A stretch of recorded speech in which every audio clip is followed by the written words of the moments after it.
joke and he got it. I don't believe it.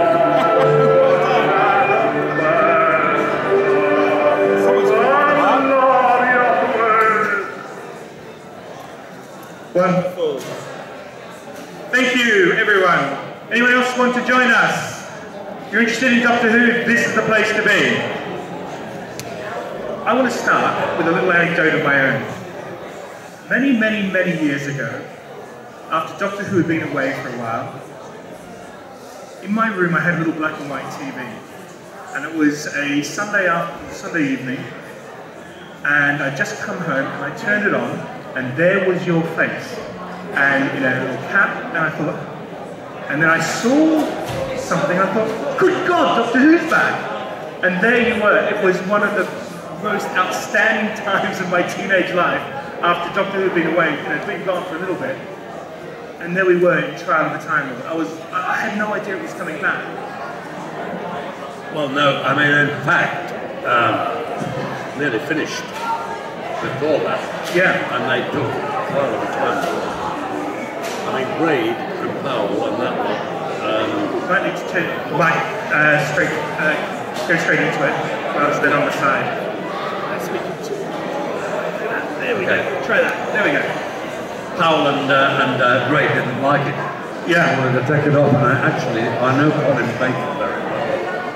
And they had a point, because some of the scripts were And Colin Baker gets a lot of passion for various things. Considering he had to do such a bad script, I thought he was very good. The script was okay, but then Holmes died after he'd done about 2 scripts. That's true. That is true. Yeah, I mean, the biggest problem at that time was scripts. I think Colin absolutely did suffer. I've known Colin for years as well, and we've talked about this many times. And I don't want to get too bogged down with Colin Baker, but I remember when Doctor Who did get cancelled. Like, Colin kept the flame alive, really. For years and years and years, you know, just touring and getting involved in the audios and all that sort of stuff was amazing. But anyway, we're not here to talk about Colin Baker, we're here to talk about Trial of the Time Lord and your career as well. Let's jump straight into Trial of the Time Lord. You got to play the Doctor that no one talks about.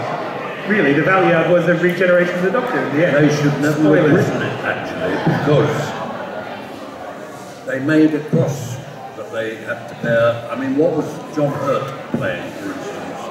Yeah. They mentioned the Valyard, and in fact, as you probably know, I've done the Valyard on Big Finish. Yeah, I was going to quite a few times. First of all, with Bonnie Langford about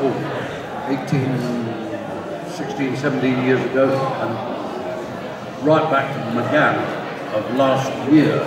But they should never have written it in because it just vanished. And he was one of the doctors, as you know.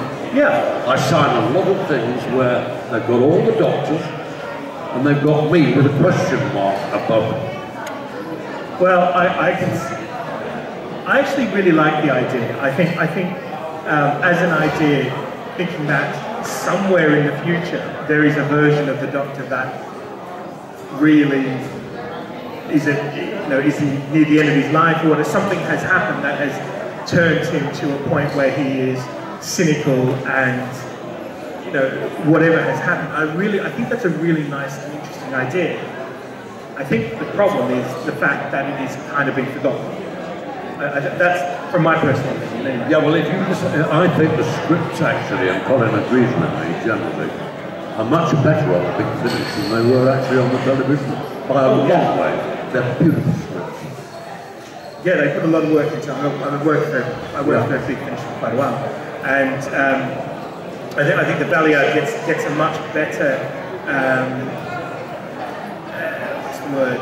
Well, he's much maligned. Yeah, Valyard. He's a very nice man underneath all that. I'm not sure I go that far. Misunderstood. Like Hitler, like dogs. Misunderstood, shall we say? So let's talk a little bit about. Let's go way back to Trial of the Time Lord, which from a Doctor Who standpoint, it was quite experimental. You know, it was a series of stories that were interlocked and interlinked through this absolute this trial, leading up to the end. You know, the big conclusion.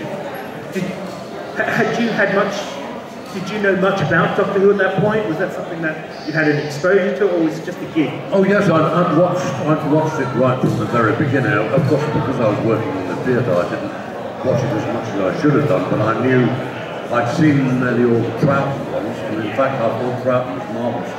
And then I got to know Tom Baker because I'd worked with him on Nicholas Alexander when he was playing Rasputin, and I was doing the Last Tsar of Russia. So I knew Tom, but I mean, that film didn't do us any good, and Tom got Doctor Who about 3 or 4 years after that. And so I knew Tom very well, and I watched as much as I could, because I liked Doctor Who immensely. I've gone off it a bit recently, or there's something the matter somewhere or other. I think personally, it's a writing. Well, Eccleston, for instance, said, when some interviewer said, "Why are you doing it with a northern accent?" He said, well, he comes from the northern hemisphere. And I thought, no, it's like the worst thing was Capaldi, who is a brilliant actor and a very nice guy. I've met him a few times. Capaldi said, I'm Scottish. He said that in one of the series, and I thought, well, you go Edinburgh, Aberdeen, Inverness, where do you come from? Once you say where you come from as Doctor Who, you've had it, because Doctor Who isn't limited to any particular place. He could say, I come from Aberystwyth. He doesn't, the Doctor's on his own, and it really annoyed me. I haven't seen Capaldi since he said that. But you don't suddenly say, oh, the Doctor's Scottish. When you think of it in reality, Tennant's Scottish, Sylvester, what's the name, Scottish? Capaldi was Scottish, I think there might be another one somewhere. So there were 3 Sorry? Who? I can't hear you, sorry. I said Shooty Gatwa is Scottish. So, sort of going back to oh no, you asked me, yeah. When I was offered it, I mean, in some ways, even now, you have to go on audition. And for some reason, I was just offered it, and I said yes straight away. My agent said, a great agent, Julian Belfrich, he said, I haven't read the scripts. I said, I don't care, I want to do it. And I'd read a few, and then I read them, and well, actually playing a villain is quite easy. It's the easiest thing you could possibly do. It's like, well, it is, because you can do anything you like. It's like Anthony Hopkins getting that award for, what did he Silence of the Lambs. Yeah, easy. And the guy who played in Succession, I know quite well, he played that same part on television in America, and if I'd gone out first, he'd have got the award. Because you can do anything you like playing a mad person. Well, I've heard a lot of actors say that they enjoy playing bad guys, you know, the villain, because it's a lot more fun. But it's so easy, because all you have to do is... I did that with my daughter, well, she's in her 30s now, but she was about 7 or 8. She, again, and then I lost my voice. I love that laugh. I reprise it on the Big Finish. Very, very maniacal. So, what did you think of the script when you actually did read it? Did you get a feel for what it was going to be about? I thought some of the scripts weren't bad, but most of them were. We did the best we could because they weren't very good at all. So you even had a sense back then that there was something awry with the writing. Yes, and also Linda Bellingham and I were stuck, apart from me getting into the bottlers, and right at the end, we were stuck in the studio all the time. And sometimes we had to comment on things that had been shot. They hadn't been shot yet. You know what I mean? Like Tony Selby and all that lot. So it was tricky. And also, don't forget, there was rows going on, which I couldn't do anything about with Peter Graham Scott, not Peter Graham Scott, John Nathan Turner. Yeah. And various people. Peter Graham Scott was the director. The atmosphere was absolutely Really? terrible. Yeah, I mean, I heard that it got quite bad, really bad. Yeah, and it must have been hell on everyone, really. Well, and also Colin Baker actually made a comment in the News of the World, as it was, and the News of the World had said that Colin Baker had said the gutless grade, which actually wasn't true. They'd made it up. Oh, really? Colin did get £25,000 from him, and he needed the money at the time. Oh, I bet they, yeah. Well, and that whole story, I mean, that was absolutely tragic, heartbreaking. And Doctor Who could have finished. Yeah. Well, you know, it kind of stumbled on for a few more years, and then. Well, the fans saved it, I think. Yeah. Well, I remember being absolutely heartbroken when I heard that they were putting the blood. Because as a child, it was a touchstone for me. You know, that Doctor Who was something that was mine. That was, and back then, I mean, kids now, it's popular, people love it, but back then it wasn't. It was seen as, you know, by the general public as something that was a little bit embarrassing and a little bit naff. But for me, it was my touchstone because all those years that I'd watched it as a child, you know, the Tom Baker and all that, were absolutely outstanding classic stories.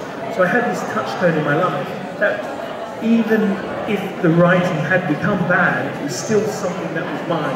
Yeah, and look at the amount of great stars that were in that. Oliver Blackman was in it, you name it. I mean, they went on and on and on. Yeah, absolutely. And so it was absolutely heartbreaking when I felt like it had been torn away.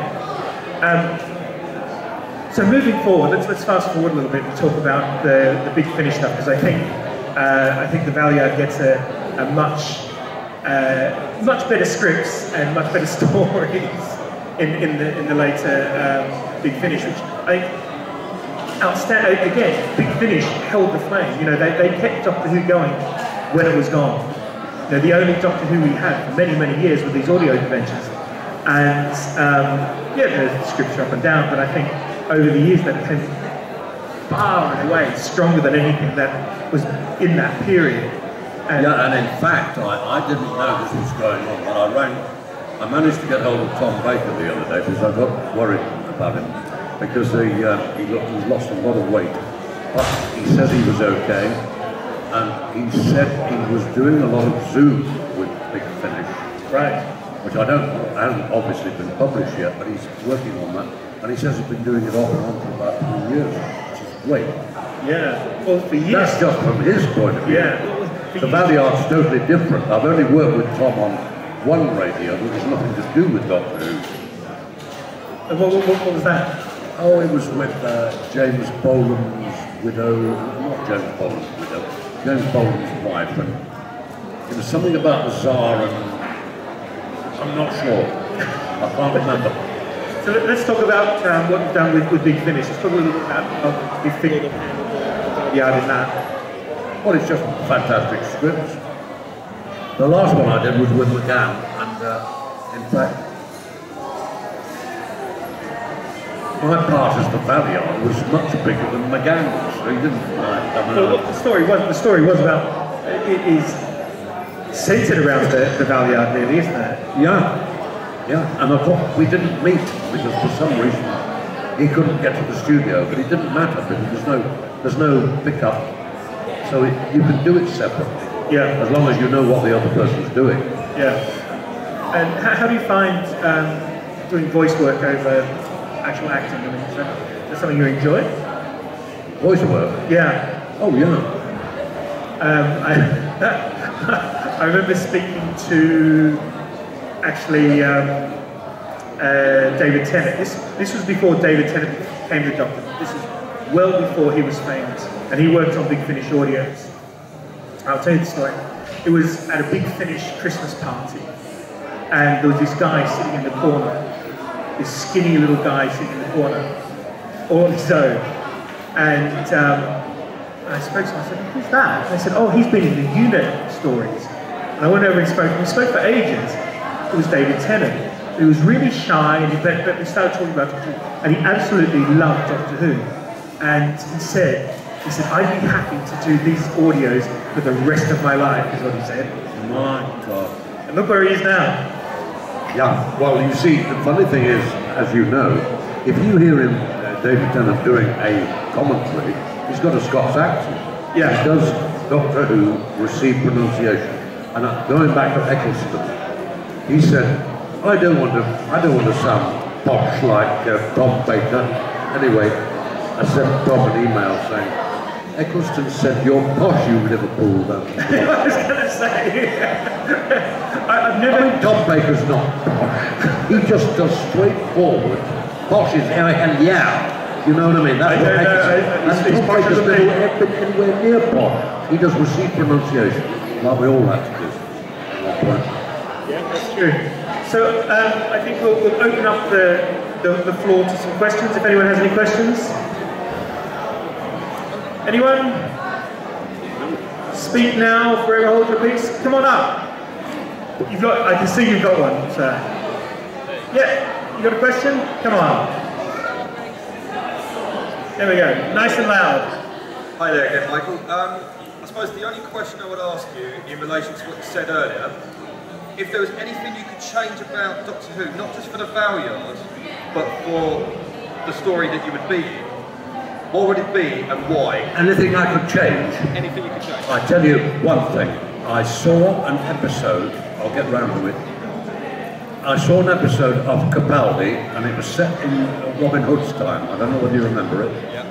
And I said to my wife, this is exactly what Doctor Who should be about. It had humour, wit, etc., etc. And they seem to have lost this now. You've got it with Matt, what's his name? Smith. But it became too kind of, oh yes, and then go. If you've got a joke, you don't go, and then you've got, you know what I mean? Throwaway, it got too throwaway, but it was humorous. What I think lacked with the lady was that there was hardly any humour. And Patrick Troughton, going back all those years, he had a great lot of humour. Like that thing where there's a great big ball that comes into a scene he was in. And somebody said, they only want their ball back, whoever it was. But what's whack is that there's no humour now, which I find is awful. Well, I think that's always been a very important part of Doctor Who, hasn't it? Yeah, but you know Tom Baker, well, I know he went a bit too far eventually. In fact, people got quite upset with him because he was altering things. Now, Tom was very, very funny for about 2 or 3 years. Hilarious, this is why I watched it immensely, because he had a great sense of humour privately. But, as I say, it would have more humour in it. I agree. On Earth they've got a black guy now, and I've got nothing against black people, but it's, wrong, I think. I'm just saying what I think. I thought it was wrong, actually. Peter Davison and Colin Baker actually fell out about the casting of the lady because Davison didn't agree with it, and Colin Baker did. Colin has now, I know privately, sort of backtracked, because then she was awful scripts, and I think the man was her, and the Doctor Who's got to have some sort of authority. She always seemed in danger of something or other, looking around, and with this kept a Yorkshire accent. I don't know why. Anyway, that's just my opinion. I may be totally wrong. You can shoot me down. Because she's a fine actress, basically. She's a very good actress. And she ought to have had more good scripts, I think. Well, I think it's script. You take one, I can think of one. Bonnie Langford came into what I was doing, following on from Nicola Bryant, who's a gorgeous, still, and I saw her not long ago, still a gorgeous lady. And Bonnie, because Nicola had so many fans, quite rightly, Bonnie was lost until she started doing it all with Sylvester. And Bonnie came into her own on that. She had good scripts. They didn't know what to do with Bonnie when she came in there. Awful scripts. Yeah. It goes back to scripts all the time. It is always a script. Script and directing, you get that right, then you're going to have it perfect. Yeah. You have it perfect. Any other questions? No? Well, thank you so much for giving us your time. I hope you have a lovely time. I hope you enjoyed the island. Have you ever been here before? No, my son lives here. Oh, right. Fantastic. Well, he lived in Arizona and he wanted to go to a place that... So he comes here and I'm so peaceful, civilized. Oh boy. Yeah, I've been here quite a bit, but he lives in Ryde. So I haven't been to Cows before. Oh, okay. Well, I hope you enjoy the rest of your stay and thank you so much. Very much. Thank you. Thank you, everyone.